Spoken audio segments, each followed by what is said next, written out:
Welcome to Bollywood Deep Dive from IndiaReview.com, your daily Bollywood news. Let's get into it. Let's! And we are starting with some very happy numbers at the box office. It feels like the entire industry is collectively breathing a sigh of relief. A massive one. Leading the charge is Surya and Mami Babaiju's film Vishwanath and Sons. It has officially stormed into the 100 crore club. In just 9 days, it saw a 65% jump on its second Saturday alone. The total in India is now over 106 crore, and it's an absolute certified hit, especially in the Telugu states. You just love to see it. When a good film with great performances connects with the audience, it's just chef's kiss. It really is, and the good news keeps rolling in. Ravi Teja is making a huge comeback with Irumudi. It had a fantastic opening and then held on so strongly on its second day. The 2-day worldwide total is already 44.50 crore. That's not just a comeback, that's a statement. It's him planting a flag and saying, I'm not going anywhere. Absolutely. And speaking of staying power, how about our Rapan 2? Imran Hashmi's film is just cruising. Cruising is the word. It collected 8 crore on its second Saturday, which is a 50% jump from Friday. The 9-day total in India is nearly 125 crore. It's a super hit. It feels like a throwback in the best way. That genre, that actor, that music, it's all working. And one more to round out the pan-India success stories. Down in the Malayalam industry, Prithviraj Sukumaran's Khalifa has taken a really promising start. Yes, a debut of over 13 crore worldwide on its first day. That's a solid foundation to build on. It's just so wonderful to see every regional industry thriving. From Punjabi cinema, which is having a great year, to Malayalam, Telugu, and Tamil, the whole country is going to the movies. Long may it continue, because more movies means more to talk about, including the ones that are going to be so massive they might just break the universe. Oh, you are definitely talking about SS Rajamouli. You can't say break the universe without his name popping up. It's practically his brand now. The latest update on his film with Mahesh Babu and Priyanka Chopra, reportedly titled Varanasi, is just, I don't even have the words. Try. I need to hear you try to describe this. Okay, so for the dubbing of this global film, he isn't just dubbing it into 50 languages. No, that would be too simple. Of course. Why do something simple when you can do something impossibly complex? He is planning to sample 1,500 different voices from across the globe for this process. 1,500. Wait, what does that even mean? Is he creating a new language? Is it one voice per word? I'm so confused. The goal, according to the reports, is emotional authenticity. He wants every single language version to feel like it was the original. So instead of just hiring a few dubbing artists per language, he's building a global choir of voices to perfectly capture the nuance for each culture. That is the most ambitious, most wonderfully unhinged, most Rajamouli thing I have ever heard. It's not just about making a movie anymore. It's about pioneering a new form of global cinematic communication. It's incredible. He's thinking on a scale that no one else is even contemplating. It's both terrifying for every other filmmaker and incredibly exciting for us as an audience. And speaking of filmmakers who operate on a different plane of existence, Sanjay Leela Bhansali is ready to dive into his next project. Right after he wraps Love and War, the man does not rest. He's reportedly set to begin work on the much-awaited Madhubala biopic in September. And with Sara Arjun in the lead role, that is fascinating casting. She's a phenomenal actress, but stepping into the shoes of Madhubala for an SLB film, that's a legacy role. The pressure is immense. But if anyone can create that kind of magic and visual poetry, it's him. I am already picturing the costumes, the sets, the sheer grandeur of it all. From one grand vision to another, or rather, a very different kind of grand vision, the Vangaverse is taking shape. The Vangaverse, I love that. And it's official. Producer Pranay Reddy Vanga has confirmed the timeline for Animal Park. Yes, he said they will begin shooting the sequel with Ranbir Kapoor 6 months after they wrap Spirit with Pravas. So that gives us a rough timeline. Spirit is a huge production, so if that finishes sometime in 2027, we could see Animal Park on floors by late 2027 or early 2028. They are building a dynasty. A very intense, very debated, but very, very successful dynasty. And a universe that's expanding in a totally different direction is the Astroverse. The Ayan Mukherjee Dream Project. There's a scoop that Alia Bhatt will be making an extended appearance in Brahmastra 2. Now that's interesting, because her character's journey seemed pretty complete. An extended appearance suggests more than just a flashback. Are they playing with timelines? Is she guiding Dev's story from another realm? It opens up so many possibilities. And with reports that they're in talks with Deepika Padukone to play Amrita, having Alia there as well would be, well, a casting coup of epic proportions. It would be huge. And Alia is just everywhere. She's also officially started shooting for Tumbad 2. I am so excited and so nervous about this. Tumbad is a masterpiece, a perfect horror film. A sequel is a massive risk. It is, but bringing in Alia alongside Soham Shah and Nawazuddin Siddiqui shows they're not taking it lightly. They are scaling everything up. The mythology, the star power. I'm choosing to be optimistic. Me too. Okay, another major star diving back into a genre he hasn't touched in a while. Ajay Devgan is set to star in a horror film called Griha Pravesh. Wow, it's been 21 years since Kal. This is a full circle moment. The report says he's playing a gray supernatural character.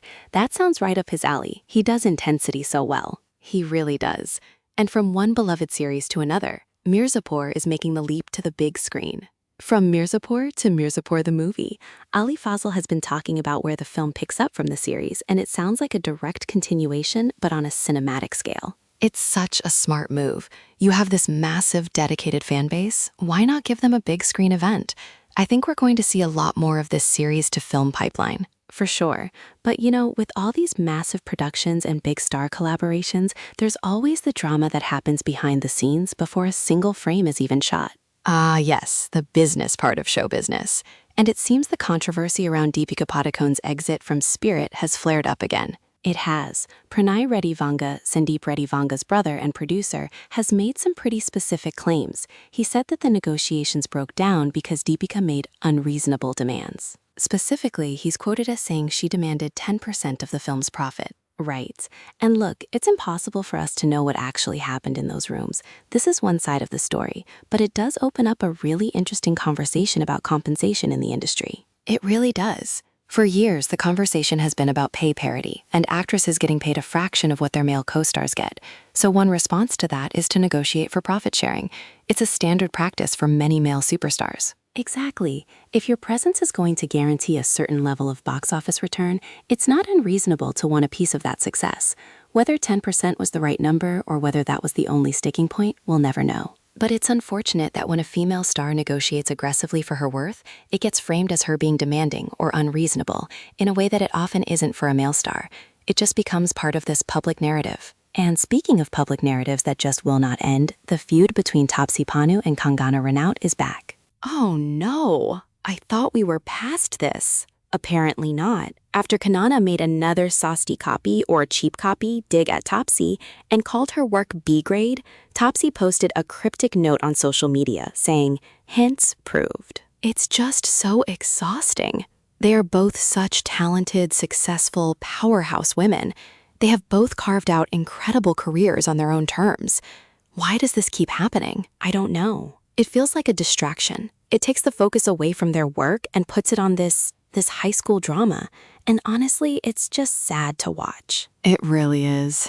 In more productive news about responding to criticism, Yash has been defending his upcoming film Toxic. Yes, it's been getting some backlash over the portrayal of women in the trailers and the Tabahi song. People are concerned it might be misogynistic. And his response was really thoughtful. He said, there is a voice for women in this film, and asked people to wait and see the movie before judging it. He's essentially defending the director Gitu Mohandass's vision. Which is what a lead actor and producer should do.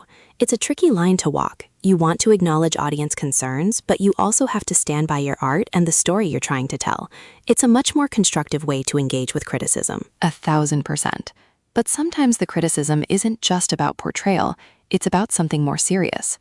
Taapsee Pannu's upcoming Netflix film Gandhari is now facing plagiarism allegations. Oh, that's a heavy one. A writer named Kalyan Bandi has accused the film's writer Kanika Dillon of script theft. That is a very serious charge, and it casts a huge shadow over the film, especially as Netflix is starting to ramp up the promotion. These disputes can get very messy, and they should be taken seriously. Creative ownership is everything. Hopefully it can be resolved fairly and transparently. Okay, let's lighten the mood considerably. We need to. I have a story that made me genuinely laugh out loud. Please, I need it. It's from Saif Ali Khan. He was chatting with Akshay Kumar about their new film Haiwan and recalling their time shooting Ye Dalagi back in the day. A classic. He said he would be trying to sleep in the mornings, and at 6 a.m., without fail, Akshay Kumar's spot boy would be outside his room singing Khiladi songs at the top of his lungs. Oh my gosh, no. Yes, Saif said I wanted to throw things at him. He was so disturbed. Can you just picture it? A young Saif Ali Khan trying to sleep, and all he can hear is someone belting out Wada Raha Sanam. That is peak 90s Bollywood. That is the most amazing, hilarious, and slightly inconsiderate thing I've ever heard. I love it. It's such a great, humanizing little story.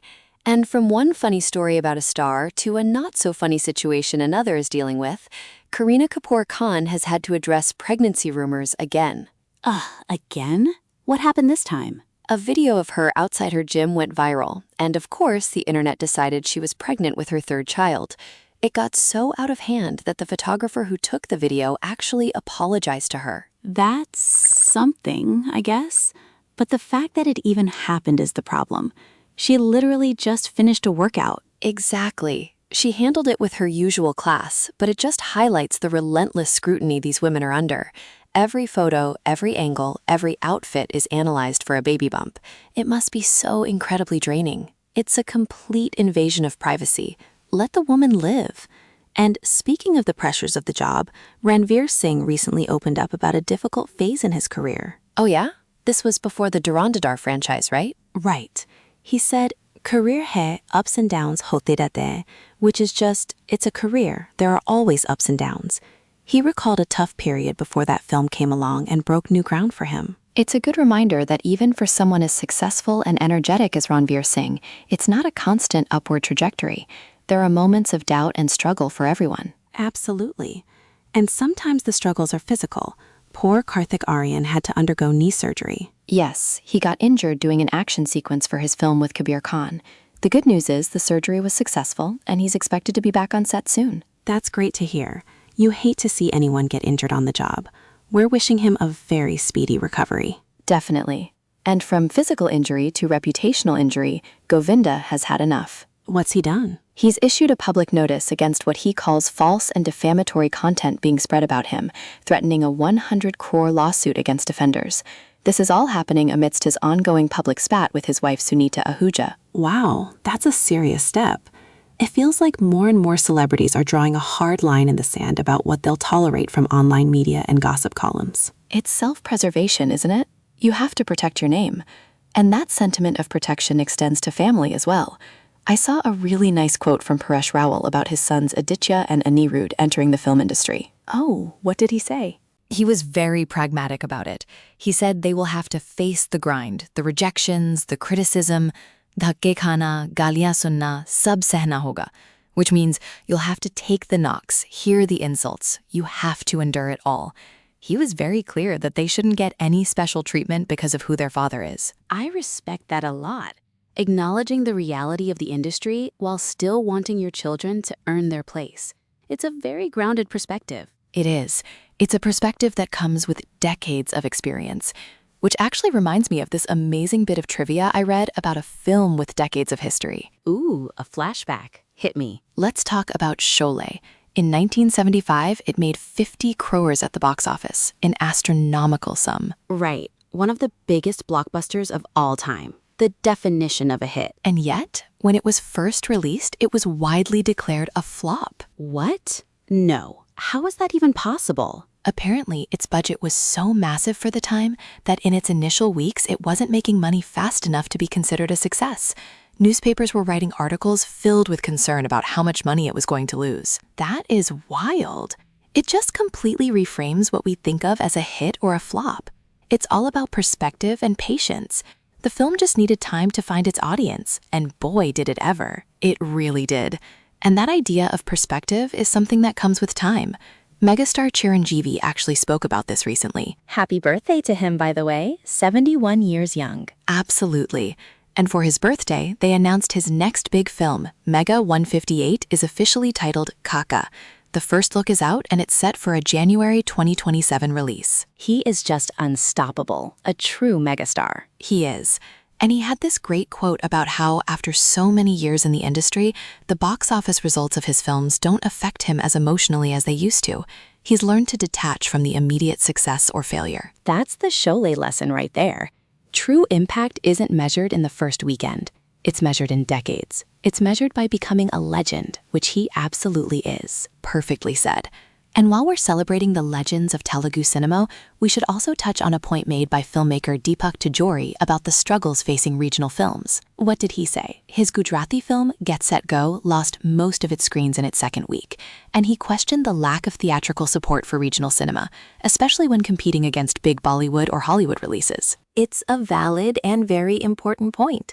We celebrate the big hits like Vishwanath and Sons, but for every one of those, there are dozens of smaller regional films that struggle to get and keep screens. The ecosystem needs to support films at all levels. It really does. It's a constant battle for visibility. But when they do break through, it's magical. Like Syria's other film, Karupu, which just completed a 100-day run in theaters and crossed 300 crore globally. 100 days? You don't see that anymore. RJ Balaji called it a generational blockbuster, and he's not wrong. That kind of longevity is a testament to its connection with the audience. It's a beautiful thing. And you know what else is a beautiful thing? A well-crafted quote. Aishwarya Rai Bachchan delivered a great one. Let's hear it. She said, "There's greater strength in silence. It takes incredible strength to be silent. It's very easy to scream off the rooftop." It's a lesson on protecting your peace instead of constantly feeling the need to defend yourself. In this industry, and in this day and age of social media, that is some incredibly wise advice. It certainly is. Wow, what a week. From box office hits and mind-boggling production plans to feuds and flashbacks. We covered a lot of ground. I feel like I need to go lie down in a quiet room now and just absorb. Just be silent and protect your peace. Exactly. See? I was listening. Headlines to heartbeats tuck. You've been listening to Bollywood Deep Dive from IndiaReview.com. Come back tomorrow. Namaste.